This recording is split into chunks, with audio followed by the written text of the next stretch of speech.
Okay, now we are going to talk about how we classify polynomials. And we classify them, each polynomial will have both a degree and a number of terms. So when we look at the degree, what we're talking about here really is the number of exponents.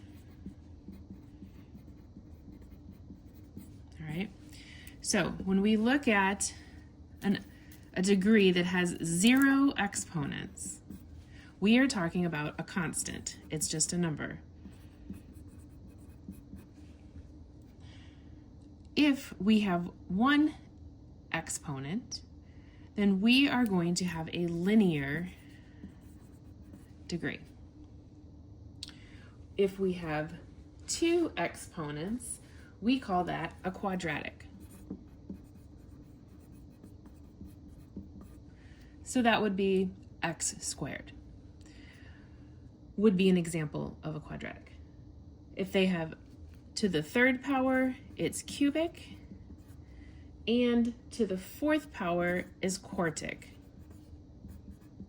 It does go up to 5. We're going to stick with 4 at this time. Actually, I think it goes higher than that, but for now we're just going to stay with 4.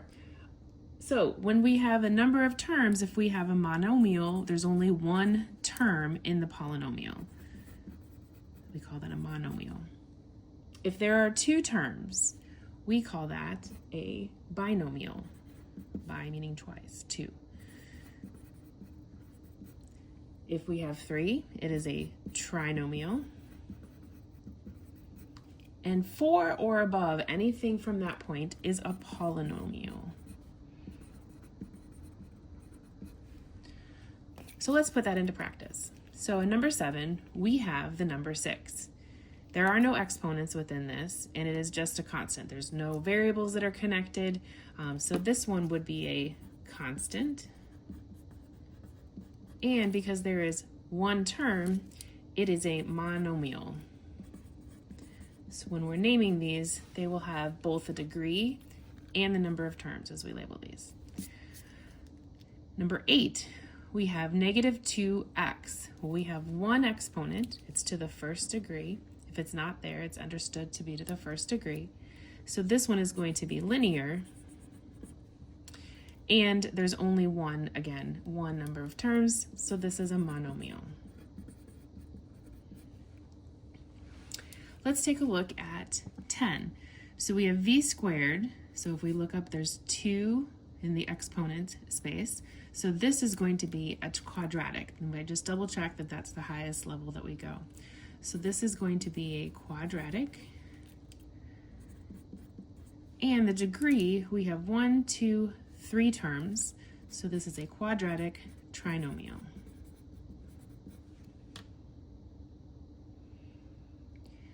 Let's look at 12. So 12 says 2m to the 4th minus 7m squared minus 5m plus 1. So to the 4th power over here is quartic. And it has 1, 2, 3, 4 terms, so it is a polynomial.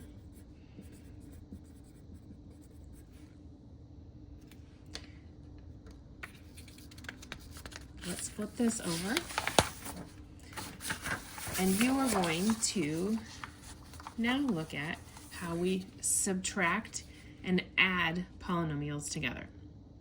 So in the first one here, when we add and subtract polynomials, we combine like terms. So we're going to look at this first one here, and we're just going to combine the things that are alike. So I have a negative x squared and a 2x. So when I add those together, I end up with x squared.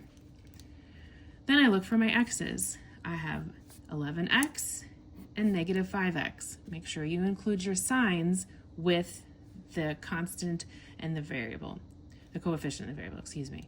So we have 11x and we're taking away 5, so that's plus 6x. Then we have 13 here, and we have negative 23.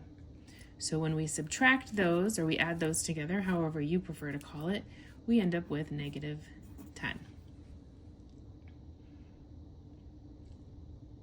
Now, when we come over to the subtraction portions of that, we need to remember that when we carry this negative through, it's going to go for each and every single one of the numbers within our polynomial. So you can think about it as an addition problem if you want and say this is really plus, and then each of these are going to be a minus. If you need to rewrite it and see it that way, you can. If you just can visualize it, go for it. So I'm going to write this negative 7x minus 3x squared minus 1. And now I'm going to combine my like terms. So I have 4x squared and negative 3x squared, so I have 1x squared. I have 5x and negative 7x, so that gives me negative 2x. And then the constant over here, the negative 1, just gets brought down. So I'm going to ask you then to work on these examples 13 through 14.